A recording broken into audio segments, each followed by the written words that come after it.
to my YouTube channel. I hope you all are well at your homes. हम आज grammar का एक और टॉपिक पढ़ेंगे, नाउन फ्रेजेस और नाउन क्लॉजेस क्या होती हैं। स्टूडेंट्स, हम पहले फ्रेज और क्लॉज डिस्कस कर चुके हैं और मैं आपको ये सजेस्ट करूंगी कि इस वीडियो को पढ़ने से पहले, इस वीडियो को देखने से पहले आप उस वीडियो को जरूर देख लें जिसमें हमने फ्रेजेस और क्लॉजेस की बात की थी। ऊपर आई बटन आपको नजर आ रहा होगा, उस पर क्लिक करें और आप उस वीडियो पर जा सकते हैं। ठीक है, तो फ्रेजेस और क्लॉजेस हमने पढ़ लिया।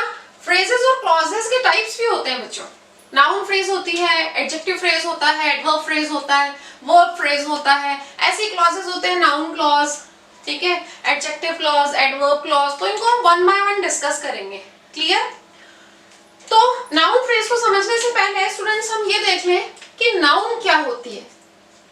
सबको पता है, हमें बहुत ही बेसिक डेफिनेशन शुरू से पढ़ाई जाती है किसी भी क्लास में अगर हम हो, कि the name of a person, place, thing, animal, race, emotion, इन सब के नाम को हम क्या कहते हैं? नाउन कहते हैं, संज्ञा कहते हैं। मतलब ऐसी कोई भी चीज जिसको आप एक नाम देते हो, एक पहचान देते हो, तो वो जो नाम है, वो जो वर्ड है जो आपने उस पर्सन, थिंग के लिए यूज किया है, वो एक नाउन कहलाती है। इट मीन्स ओवरऑल नाउन्स क्या होती हैं?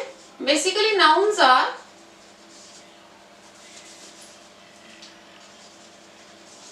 नेमिंग वर्ड्स, है ना? नेमिंग वर्ड्स होते हैं नाउन्स। तो नाउन फ्रेज क्या होगी? जैसा कि हम पहले भी पढ़ चुके हैं कि फ्रेज एक ग्रुप ऑफ वर्ड होता है। तो a group of words which functions as a noun। ठीक है, a group of words which functions as a noun is called a noun phrase। तो फ्रेज को हमने डिस्कस किया था पहले कि शब्दों का एक समूह फ्रेज होता है और उसका तब तक मीनिंग नहीं होगा जब तक आप उसको सेंटेंस में यूज ना कर लो। तो ऐसे वर्ड्स का एक कॉम्बिनेशन, एक ग्रुप जो नाउन की तरह ही फंक्शन करेगा, उसको आप नाउन फ्रेज कहोगे। तो एक और क्वेश्चन दिमाग में आता है कि नाउन क्या क्या फंक्शन करता है। नाउन के फंक्शन पता लगेंगे तभी तो नाउन फ्रेज को हम पहचानेंगे कि वो नाउन की तरह काम कर रहा है ना? तो हम थोड़ा बेसिक देख लेते हैं एक बार, नाउन क्या काम करता है बच्चों। नाउन किसी भी सेंटेंस में एक सब्जेक्ट या ऑब्जेक्ट होता है। ठीक है, मतलब जिसके बारे में आप बात कर रहे हो उसको आप नाम दोगे तो वो सब्जेक्ट जो है वो नाउन होगा, और जो रिसीवर है, एक्शन को रिसीव जो कर रहा है, वो ऑब्जेक्ट होगा। मींस ऑब्जेक्ट भी एक नाउन ही होता है। तो सब्जेक्ट और ऑब्जेक्ट जो है वो कौन से पार्ट्स ऑफ स्पीच से बिलोंग करेंगे? नाउन से। ठीक है, तो let's have one example. Suppose कीजिए कि हमने एग्जांपल लिया, the baby wants milk.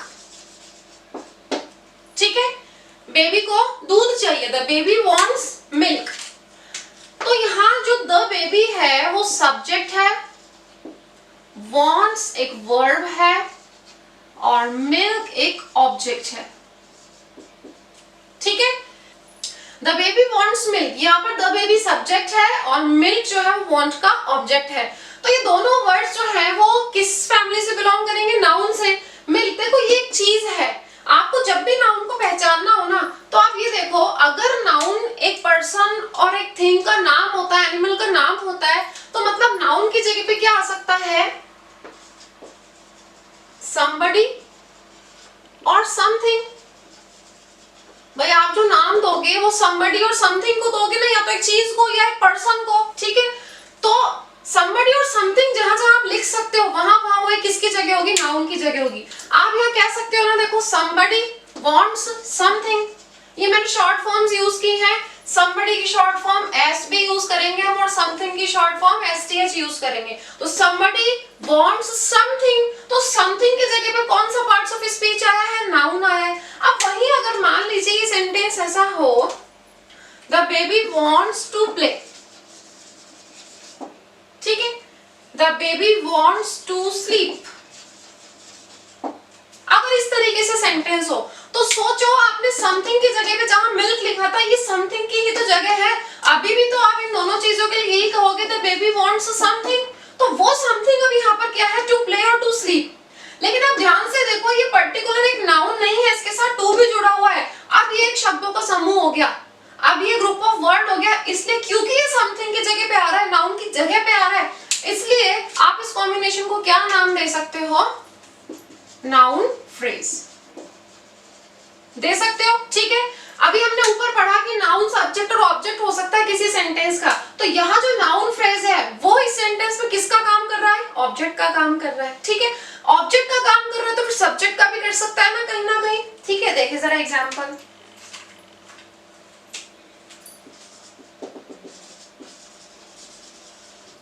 Parties give me no pleasure. Parties give me no pleasure. Parties से मुझे कोई खुशी नहीं होती, मतलब मुझे इतनी पसंद नहीं है पार्टीज।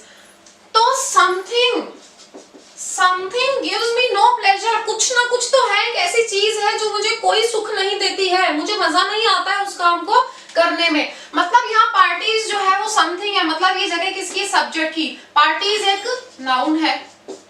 ठीक है, वहीं अगर हम इस सेंटेंस को लिख दें, डांसिंग इन द पार्टीज, और आगे सेंटेंस एज इट इज हो जाए, गिव्स मी नो प्लेजर।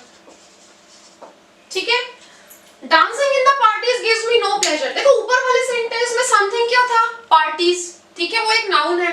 वही मैंने लिखा कि डांसिंग इन द पार्टीज, अब मेरी नाउन क्या है? मेरा समथिंग क्या है? पार्टी में डांस करना। किसी ने तो कहा कि मुझे पार्टीज ही अच्छी नहीं लगती, किसी ने कहा मुझे पार्टीज में डांस करना कोई सुख नहीं देता। ठीक है, यहाँ समथिंग की जो जगह है उस जगह पे एक वर्ड्स का ग्रुप आया है, डांसिंग इन द पार्टीज, ये समथिंग की जगह है, मतलब नाउन की जगह है। तो क्योंकि ये एक वर्ड ना होके वर्ड्स का ग्रुप है, इसलिए इसको नाउन ना कह के आप क्या कह दोगे बच्चों? नाउन फ्रेज कह दोगे। ठीक है, तो यहाँ जो चीज हमने पढ़ी थी कि नाउन एक सब्जेक्ट ऑब्जेक्ट हो सकता है, तो यहाँ तो ये ऑब्जेक्ट का काम कर रहा है नाउन फ्रेज, और यहाँ पे नाउन फ्रेज एक सब्जेक्ट का काम कर रहा है। क्लियर? ठीक है, और देखिए हमने सेंटेंस लिया, वी enjoyed the movie. सोचो, we enjoyed the movie, we enjoyed something, हमने something, कुछ चीज थी जिसको enjoy किया, काफी मजा आया, ये तो एक नाउन है। अगर इसी की जगह मैं लिख दूं we enjoyed playing cricket, अब ये भी समथिंग की जगह पे आया, मतलब नाउन की जगह पे आया, लेकिन यहाँ एक वर्ड था, सिर्फ मूवी था, यहाँ शब्दों का एक समूह हो गया कि क्रिकेट खेलना। हमने किस चीज को एंजॉय किया? क्रिकेट खेलने को एंजॉय किया। अब इसको आप क्या कह दोगे? Noun phrase. और किसकी जगह पे आया है? ऑब्जेक्ट। अब ये ऑब्जेक्ट है यहाँ पर। ठीक है, तो नाउन फ्रेज बेसिकली देखो क्या कर रहा है, नाउन फ्रेज वही काम कर रहा है जो नाउन करता है। जहां जहां आप नाउन लिखते हो, एक वर्ड लिखते हो, वहां अगर शब्दों का एक समूह लिख दो और वो नाउन का ही काम करे, बिल्कुल वैसा ही फंक्शन करे जैसे नाउन करती है, तो उसको आप नाउन फ्रेज कहोगे। नाउन सब्जेक्ट भी हो सकता है, ऑब्जेक्ट भी हो सकता है। ठीक है, one more example, he refused my proposal. ठीक है, he refused my proposal, he refused something, और वो something क्या है? my proposal, उसने मेरे प्रस्ताव को ठुकरा दिया, रिफ्यूज कर दिया। ठीक है, वही अगर सेंटेंस ऐसा हो, he refused to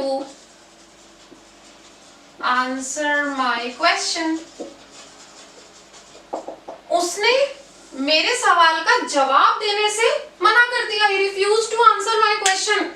अब देखो अभी भी वही चीज है, he refused something, वो something क्या था? ऊपर मेरा प्रपोजल, और यहाँ वो something क्या है? मेरे सवाल का जवाब। तो यहाँ शब्दों का समूह हो गया, इसलिए आप इसको क्या कह दोगे? नाउन फ्रेज कह दोगे। ठीक है, क्या है? ऑब्जेक्ट है। ठीक है, और देखिए, देखो one more example, this song amuses me, amuses मतलब आपको बहुत एंटरटेन करता है, आपको बहुत अच्छा लगता है उसको सुनना। तो क्या वो चीज है जो आपको अम्यूज करती है? दिस सॉन्ग, ये है आपका समथिंग, मतलब आपके सेंटेंस का सब्जेक्ट नाउन है ना, एक गाना, एक नेमिंग वर्ड है। ये सॉन्ग मुझे अम्यूज करता है, मुझे एंटरटेन करता है, मुझे मजा आता है इसको सुनने में। तो इसकी जगह पे अगर मैं एक शब्दों का समूह लगा दूं, अगर मैं यहां लिख दूं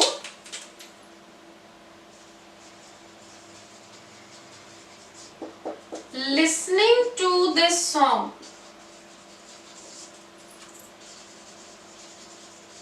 अम्यूजेस मी, ठीक है। अब listening to this song means ये भी समथिंग है, समथिंग अम्यूजेस मी। ऊपर वाले सेंटेंस में गाना था जो मुझे एंटरटेन करता है, जो मुझे अम्यूज करता है। सेकंड सेंटेंस में उस गाने को सुनना मुझे अच्छा लगता है, उस गाने को सुनने की जो प्रोसेस है वो मुझे अम्यूज करती है, वो मुझे एंटरटेन करती है, ठीक है। तो यहाँ ही सिंपली एक वर्ड था इसलिए नाउन है। अब ये बिल्कुल नाउन की तरह फंक्शन कर रहा है, सब्जेक्ट है सेंटेंस का, इसलिए इसको क्या कह दोगे आप? नाउन फ्रेज कह दोगे, ठीक है। आई होप आपको ये चीज समझ में आई होगी। आप इसको एक बार नोट कर लो या इसका स्क्रीनशॉट ले लो। Students, one more example.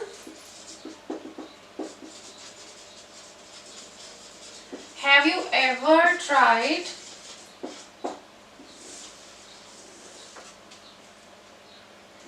Coconut? Have you ever tried coconut? Something, have you ever tried something, something की जगह पर क्या है? कोकोनट। मतलब ये हो गया हमारा एक नाउन, है ना। अब वहीं अगर समथिंग की जगह पर कोई लिखते हैं have you ever tried climbing a coconut palm, आप वो किस चीज को ट्राई करने की बात कर रहे हैं? ऊपर तो किसी से पूछा आपने कभी कोकोनट ट्राई किया है, खाया है कभी कोकोनट, है ना, नारियल।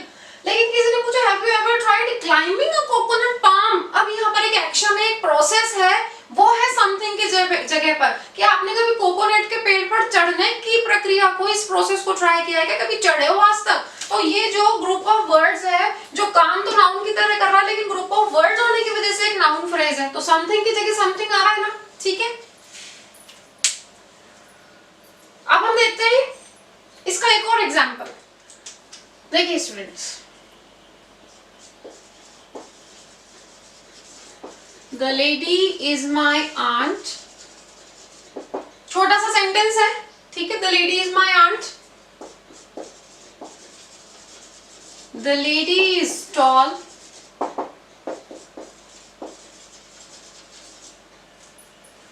The lady is with a crying baby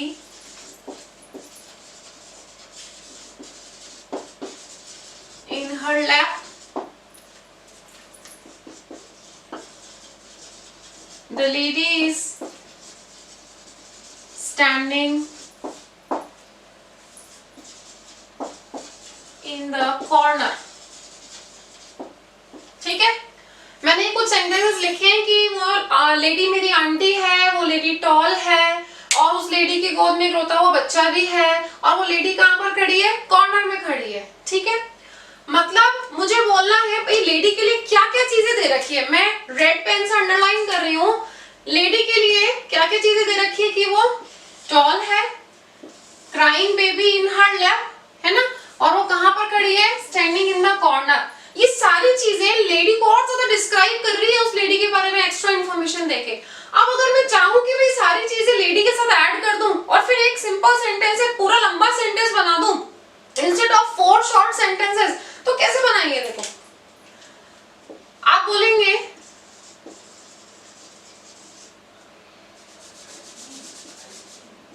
the tall lady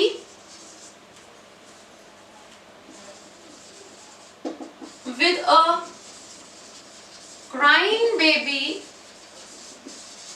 in her lap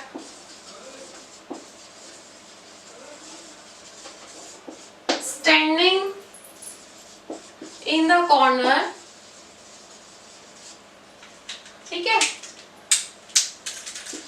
is my aunt, ठीक है। ये देखो, मैं क्लियर करने के लिए इसको डिफरेंट इंक से लिख देती हूँ, the lady.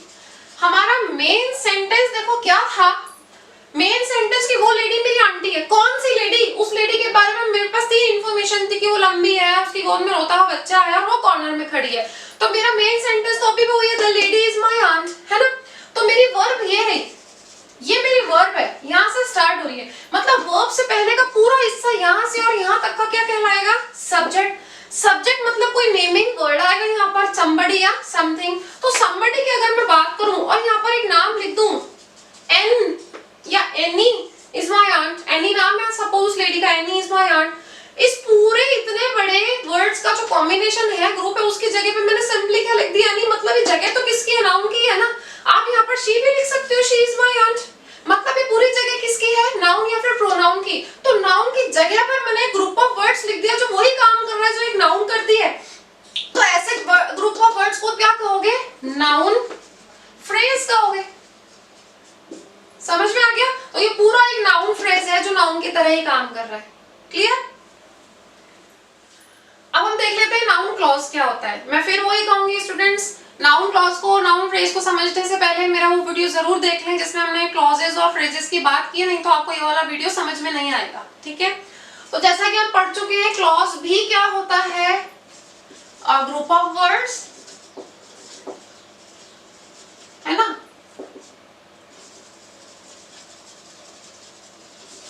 Containing a subject and a verb. ये भी हमने पढ़ा था कि अब ग्रुप ऑफ वर्ड्स तो होगा ही होगा, लेकिन उसमें एक सब्जेक्ट और वर्ब का होना मैंडेटरी है। ठीक है, सब्जेक्ट और वर्ब जरूर होगा उसमें। तो देखिए क्लॉज भी ग्रुप ऑफ वर्ड्स होता है जिसमें एक सब्जेक्ट और वर्ब होगा, लेकिन वो क्लॉज जो बिल्कुल नाउन की तरह ही फंक्शन करेगा। तो नाउन क्लॉज क्या हो गया, फंक्शंस एज अ नाउन। और हम देख चुके हैं नाउन क्या फंक्शन करता है, वापस देख लो, सब्जेक्ट होता है किसी सेंटेंस में और ऑब्जेक्ट होता है, मतलब somebody और something दोनों का काम करेगा, है ना। जो भी नेमिंग वर्ड्स है जो आप अपने सब्जेक्ट और ऑब्जेक्ट को नाम दे रहे हो वो एक नाउन होगा, somebody और something। तो लेट्स हैव सम एग्जांपल्स। हमने लिया नो वन नोज जॉन। ठीक है, मैंने सेंटेंस लिया no one knows John, John को कोई भी नहीं जानता है। नो वन नोज somebody, तो बताओ somebody की जगह क्या लिखा आपने, नाउन। ठीक है, अब वही अगर मैं लिख दूं no one knows who he is, अब ये शब्दों का एक समूह आ गया, ग्रुप ऑफ वर्ड्स आ गया, जिसमें ही सब्जेक्ट है हमारे पास और इज वर्ब है हमारे पास। तो ये जो पूरा है वो एक क्लॉज है, और ये क्लॉज किसकी जगह पे आया, somebody की जगह पे, मतलब नाउन की तरह ही काम कर रहा है। तो इसलिए इसको आप क्या कह दोगे स्टूडेंट्स, नाउन क्लॉज कह दोगे, है ना। हमने अपने पिछले वीडियो में पढ़ा था कि ऐसा क्लॉज जो डिपेंडेंट और इंडिपेंडेंट दोनों क्लॉजेस होते हैं ना, तो डिपेंडेंट क्लॉज किससे स्टार्ट होता है, कंजंक्शन से। तो देखो यहाँ हुए कंजंक्शन भी आ रहा है हमारे पास। ठीक है, अच्छा, नाउन की जगह पे जो वर्ड्स आते हैं प्रोनाउन होते हैं, तो noun and pronouns can be replaced. आप ये भी कह सकते हो no one knows him, him एक प्रोनाउन हो गया, है ना। इसलिए समझो कि प्रोनाउन क्लॉज प्रोनाउन फ्रेज कभी नहीं होता, नाउन फ्रेज नाउन क्लॉज ही होगा जिसकी जगह प्रोनाउन भी आ सकते हैं। ठीक है, और देखिए examples, he went to see the accident। होता है ना, बहुत बार देखते हैं हम रोड पर, जैसे ही कुछ होता है बहुत सारे लोग इकट्ठे हो जाते हैं उसे देखने के लिए। तो हमने कहा he went to see the accident, he went to see something। वो समथिंग क्या था, वो चीज क्या थी, इसको आपने नाम दिया एक्सीडेंट। और उसी जगह पर अगर मैं लिख दूं he went to see what had happened, वो देखने गया था कि क्या हुआ था। ठीक है, तो what had happened, what subject है और had happened वर्ब है। ठीक है, तो वही चीज क्लॉज आ गया यहाँ पर, क्योंकि ये वर्ड्स का ग्रुप है जो आया तो समथिंग की जगह पे या नाउन की जगह पे, लेकिन जिसमें सब्जेक्ट और वर्ब का कॉम्बिनेशन आ रहा है। ठीक है ना, और देख लो आप एग्जांपल, पे केयरफुल अटेंशन टू, यहां लिख के छोड़ दिया, है ना। अब पे केयरफुल अटेंशन टू क्या क्या हो सकता है, pay careful attention to your teacher, pay careful attention to your studies, है ना। पे केयरफुल अटेंशन टू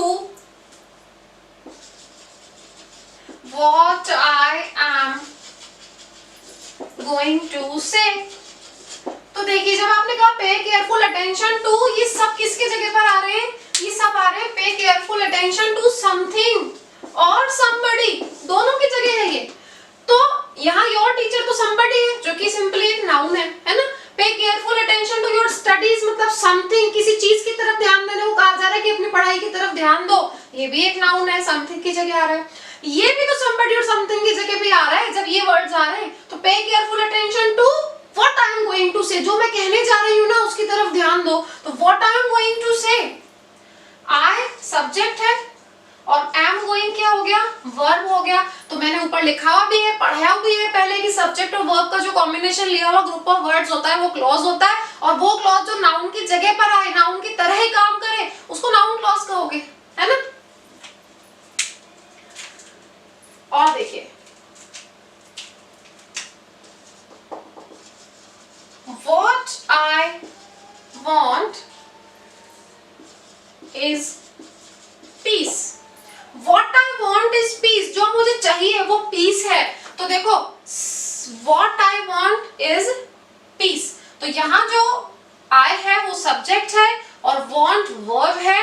ये भी देखो इसका सब्जेक्ट है ना, सब्जेक्ट की जगह पर आ रहा है। तो ये भी सब्जेक्ट और वर्ब का कॉम्बिनेशन लिए हुआ है, इसलिए इसको भी आप क्या कहोगे, क्लॉज कहोगे। यहाँ देख लेते हैं हम और example. What she says doesn't matter, मतलब somebody या something doesn't matter। अगर आप कहोगे भाई he doesn't matter for me, मेरे को कोई फर्क नहीं पड़ता उससे, है ना, he doesn't mean, तो या somebody और something की जगह, लेकिन हमने यहाँ पर लिया है क्लॉज what she says। तो आप देखो जरा ध्यान से, यहाँ पर she क्या है, सब्जेक्ट, और says क्या है, वर्ब। तो somebody doesn't matter या something doesn't matter किसकी जगह आया, ये नाउन की जगह, नाउन की तरह काम कर रहा है, इसलिए इसको क्या कहोगे आप, नाउन फ्रेज कहोगे। ठीक है, I don't believe, क्या क्या लिख सकते हो आप I don't believe की जगह, I don't believe you, I don't believe him, I don't believe it, ये सब लिख सकते हो। मतलब ये नाउन और प्रोनाउन की जगह somebody और something की, I don't believe him, I don't believe it, है ना, I don't believe Tom, noun और प्रोनाउन की जगह। ऐसे अगर मैं लिख दूं I don't believe what he says, मुझे इस चीज पे भरोसा नहीं है जो वो कहता है, तो फिर से मैंने शब्दों का एक समूह ले लिया है जिसमें ही हमारे पास सब्जेक्ट है और सेज हमारे पास वर्ब है, नाउन की तरह काम कर रहा है, इसलिए इसको क्या कहोगे आप, नाउन क्लॉज कहोगे। इसका स्क्रीनशॉट ले लो, आगे और एग्जांपल्स देखेंगे। हाँ तो बच्चों, हमने नाउन फ्रेज, नाउन क्लॉज क्या होता है, कैसे काम करता है पढ़ लिया। अब आपके सामने दो एग्जांपल्स हैं जिनको एक्सप्लेन करके हम इसको सेशन को वाइंड अप करेंगे। ठीक है, I hope that I shall be there in time. देखिए स्टूडेंट्स, आई होप ये जो पूरा यहाँ पर आपको नजर आ रहा है, ये किसकी जगह है, आई होप समथिंग। जैसे आपके पास समथिंग आ गया, मुझे समझ में आ गया कि किसकी जगह है, नाउन की जगह है ना। I hope something, something somebody की जगह नाउन आता है, ये आपने पढ़ लिया। अब ऊपर वाले सेंटेंस में I hope that I shall be there in time, अब ये एक मेरे पास ग्रुप ऑफ वर्ड्स है, तो पहचानो क्या ये केवल ग्रुप ऑफ वर्ड्स है या फिर इसमें सब्जेक्ट और वर्ब का कॉम्बिनेशन भी है। ध्यान से देखोगे तो यहाँ आपको आई सब्जेक्ट दिखेगा और शैल बी वर्ब दिखेगी, है ना। दैट एक कंजंक्शन है, मैंने पिछले वीडियो में बताया भी था, डिपेंडेंट क्लॉज किससे स्टार्ट होते हैं, कंजंक्शन से स्टार्ट होते हैं। तो मुझे समझ में आ गया कि साहब ये जो है ये एक क्लॉज है ना। और क्योंकि नाउन की जगह पे आ रहा है इसलिए कौन सा क्लॉज है, नाउन क्लॉज है। ये भी एक ग्रुप ऑफ वर्ड्स है, लेकिन यहाँ पे कहीं भी सब्जेक्ट और वर्ब का कॉम्बिनेशन नहीं है, इसलिए मैंने आपको पढ़ाया था एक ऐसा ग्रुप ऑफ वर्ड्स जिसमें सब्जेक्ट वर्ब कॉम्बिनेशन नहीं होता, है ना, वो फ्रेज कहलाता है। तो I hope to be there in time, ये है हमारा फ्रेज, और क्योंकि नाउन की जगह पे आ रहा है इसलिए कौन सा फ्रेज हो जाएगा, नाउन फ्रेज। तो देखो दोनों का मतलब तो एक ही है ना, ग्रामेटिकली सही होना चाहिए, तरीका कुछ भी हो। तो I hope that I shall be there in time और I hope to be there in time, मेरी उम्मीद यही कि मैं वहां समय पर पहुंच जाऊंगा, है ना। Second sentence, do you deny that you stole the money, deny मतलब इनकार कर देना, मना कर देना। क्या आप नकारते हो इस चीज say that you stole the money, कि पैसा तुमने चुराया था,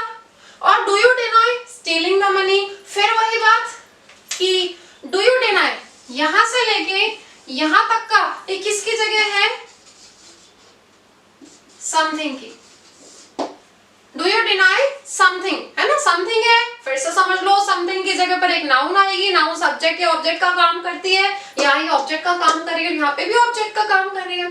तो दोनों जो ग्रुप्स हैं, शब्दों के जो समूह है, देखो सब्जेक्ट वर्ब का कॉम्बिनेशन कहाँ है? यू सब्जेक्ट है, स्टोल वर्ब है और दैट एक कंजंक्शन है। मतलब ये मेरा क्लॉज है और क्योंकि नाउन का काम कर रहा है इसलिए नाउन क्लॉज हो गया।